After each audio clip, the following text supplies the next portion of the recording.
Well, today is the 26th of November 2014. A very good afternoon to you and welcome to this edition of Lunchtime News. I'm Katharina Chang. Let's take a look at your headlines. Common opposition candidate Maithripala Sirisena visits the UMP headquarters, Sirikota. Another government MP joins the opposition. 2 persons die in a wild elephant attack in Anuradhapura. A member of the Kamune Urban Council arrested in connection with the assault on 3 urban council members. Twin bomb blasts kills 87 in northern Nigeria. Now on to those stories in detail. A common candidate Maithripala Sirisena visited the party headquarters of the UMP Sirikota today. United People's Freedom Alliance Vani District parliamentarian Unes Farooq joined the United National Party during the event.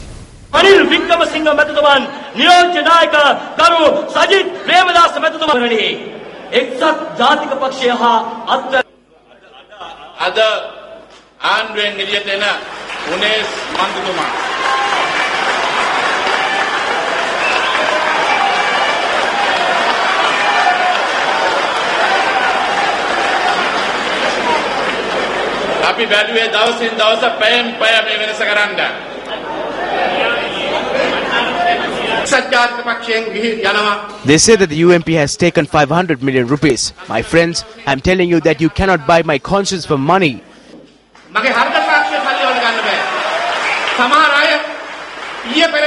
In Parliament the other day, there are those who said that we can buy that man for 50,000 rupees. For those who think that way, I would like to tell you that no one from the UMP can be brought for money.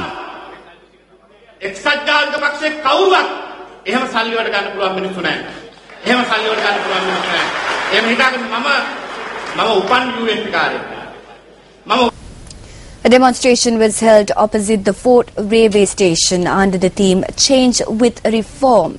A number of politicians from the opposition took part for this protest. A number of activities were carried out, including the distribution of brochures, singing, debates and a cartoon exhibition.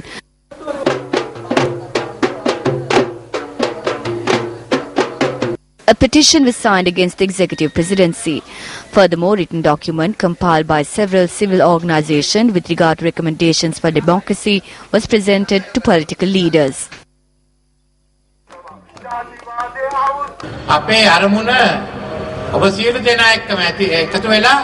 Our aim is to join hands with all of you and change the governance of this country and bring about a radical change within this country. This is just the beginning. We are to safeguard the democracy of this country. We need to abolish the 18th Amendment, which gives endless powers to the head of state, and bring about a government system that bears responsibility on the parliament's needs. The public knows the efforts we have put in to bring about this change. I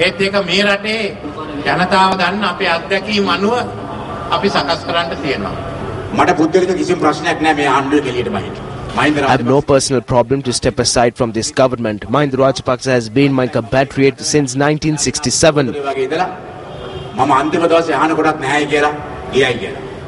This is a political agenda.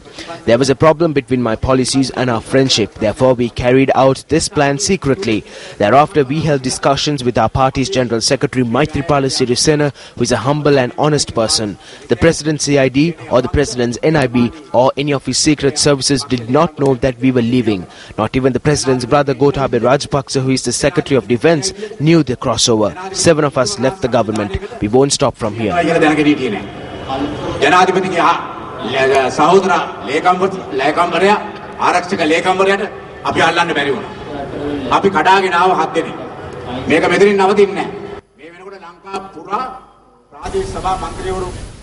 A member of the Kamune Urban Council was placed under police custody this morning.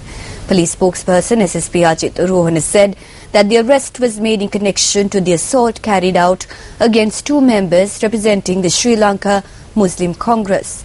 SSP Rohana added that the members who were apprehended this morning is due to be produced before court later in the day.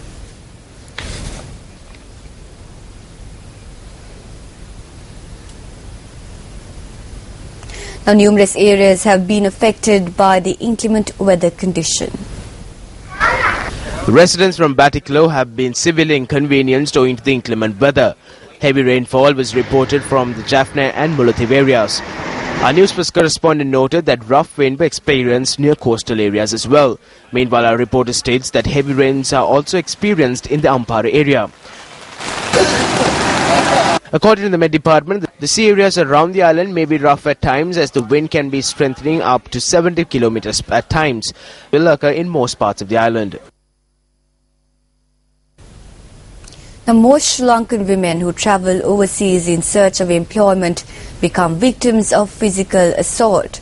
Ganga Nadishani from Karuwalagaswawa was one such victim. Ganga Nidashani travelled to Saudi on the 26th of December 2012 in order to support her family as they faced with poverty. Nadishani made arrangements for her travel through a reputed foreign employment agency in Kurunegala. Speaking to Newsfirst, Nadishani said that she had to experience physical assault while she was working as a domestic. They didn't give me anything to eat or drink. They locked me in a room and hit me with hoses, belts and wires used for ironing. I went abroad to find money to pay my husband's debt. He was threatened and I was scared that he will be killed. After assaulting me, they left me at the Saudi airport. I was assisted by a group of Sri Lankans who I met at the airport. They did not even give me clothes. I told the police that they tried to call me, but they said that even if they killed, it wouldn't be their problem. Nadishani's husband lodged numerous complaints with the Bureau of Foreign Employment in Sri Lanka. I went to the agency and the bureau. When they inquired about her status, they said that Nadishani has gone out and they will call us back when she returns. I didn't even hear her voice. When Newsfirst contacted media spokesperson of the Bureau of Foreign Employment, Mangala Randhaniya, he said the agency was advised to pay her salary anomalies. Let's now take a look at some news in brief. An unidentified body was discovered at the weekly market in Galim Bindunuwava. It is suspected that the victim passed away last night. Police have commenced investigations into the cause of the incident and to ascertain the identity of the body. A group of officials from the Embassy of Japan visited the Lower Addarawava College in Hambantara yesterday. The aim of this inspection tour was to render assistance in providing a solution to the drinking water problem experienced at the school. A monetary donation was presented to the school and students along with their parents were given the opportunity to engage in a disaster response program. The Mavanalla and Kadugannawa police arrested two individuals who were in possession of illegal drugs in the Ganethan area in Mavanalla yesterday. The couples were arrested based on a tip-off received by an undercover agent and were in possession of 700 milligrams of drugs. The suspects are due to be produced before the Mavanalla Magistrates Court. A group of chairpersons of the Alutgama Police Security Committee staged a protest yesterday against the transfer of the OIC of the Alutgama Police. Our correspondent stated that the demonstrations were held opposite the Alutgama Police Station last morning. Later, the chairpersons dispersed upon the request of the former OIC. A group of university students from the Muskie facility of the University of Visual and Performing Arts of Colombo staged a protest requesting several demands. Students have been severely inconvenienced owing to the mismanagement of the faculty's administration.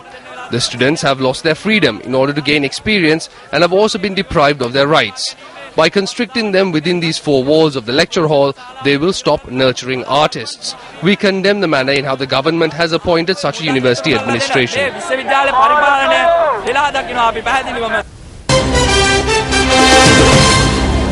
Now on to one of our headline news. A wild elephant that wandered into the vicinity of the sacred city of Anuradhapura had attacked and killed two people. Police media spokesperson SSP Ajit Rohan has said that steps are currently ongoing to calm the situation.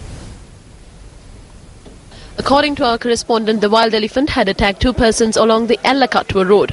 One person was instantly killed while the other individual died upon admission to the Anuradhapura Teaching Hospital. Our correspondent noted that the wild elephant is currently residing in Mihindupura, Malbatu Oya. Police media spokesperson SSP Ajit Rohan states that operations are underway to chase the wild elephant. Our correspondent added that the police special task force, wildlife officers and the army have been deployed to chase away the wild elephant. A police constable attached to the STF camp in Kottapulla, Deniya has been killed in a shootout last night. Newsfirst contacted police media spokesperson SSP Ajit Rohana in this regard, and he elaborated on the situation. A shooting incident has occurred at STF camp in Kottapulla in Deniya police area. A 24-year-old police constable was killed in the incident. He has been identified as a resident of Arlagangule area. According to the investigation, it has been revealed that the deceased police constable and another police constable had gone to a sentry point at 9:15, and these two police constables had questioned a police constable who was at the sentry point. At that time, this incident has occurred. But it has not been revealed so far that how this incident had happened, whether the deceased officer had snatched the firearm from the sentry and he himself committed suicide, or whether the sentry had fired at the police constable. We are conducting investigation, and ASP and a team initiated investigation. We are going to lead the evidence before the magistrate. Then the court will decide whether it's the homicide or an accidental death. However, we are ascertaining the evidence at the moment. Newsfirst received reports that fish have been dying mysteriously in large numbers over the past several days near the Japan-Sri Lanka Friendship Bridge on the Devanna Oya in Battaramulla.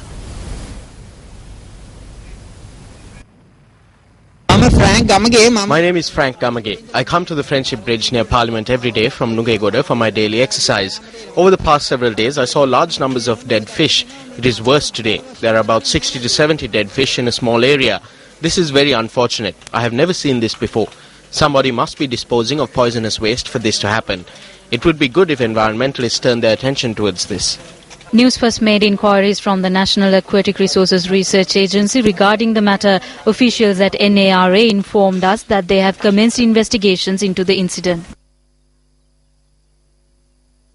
And starting off with some cricket news, the first one-day international between Sri Lanka and England is due to get underway from 2:30 this afternoon. Although considering prevailing weather conditions, that seems unlikely. Sports First contacted manager of the Sri Lanka cricket team, Michael de Zoiza, for the latest on game conditions and how it could affect the series going forward. When we inquired from de Zoiza on the team selections, he said selections depended on the number of overs the weather would permit. Well, we are prepared for the first ODI against England today, but as everybody knows, the weather is bad. It's raining even as I talk to you.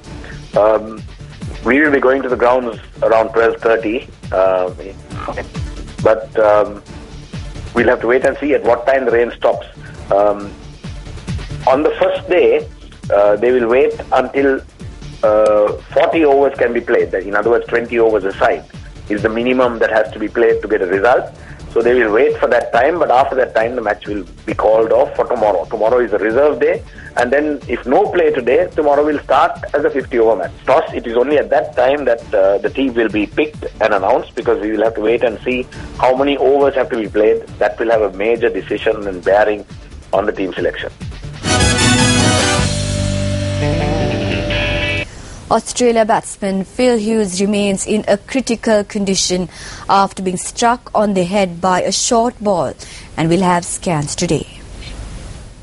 The 25-year-old is in hospital in Sydney after collapsing during a Sheffield Shield match. Cricket Australia also confirmed that the current round of Sheffield Shield matches has been abandoned. The South Australian left-hander was carried off on a stretcher after delivery from New South Wales bowler Zane Abbott struck him on the head, missing his helmet. Hughes was subsequently taken to hospital where he was placed in an induced coma following surgery. The match was abandoned after the incident, and Cricket Australia says the games between Victoria and Western Australia and Queensland and Tasmania has also been called off. Cricket Australia's Executive General Manager of Team Performance Pat Howard said, quote, "We've spoken to players and the Australian Cricket Association, and given how players across the country are feeling right now, it is just not the day to be playing cricket, and we understand that."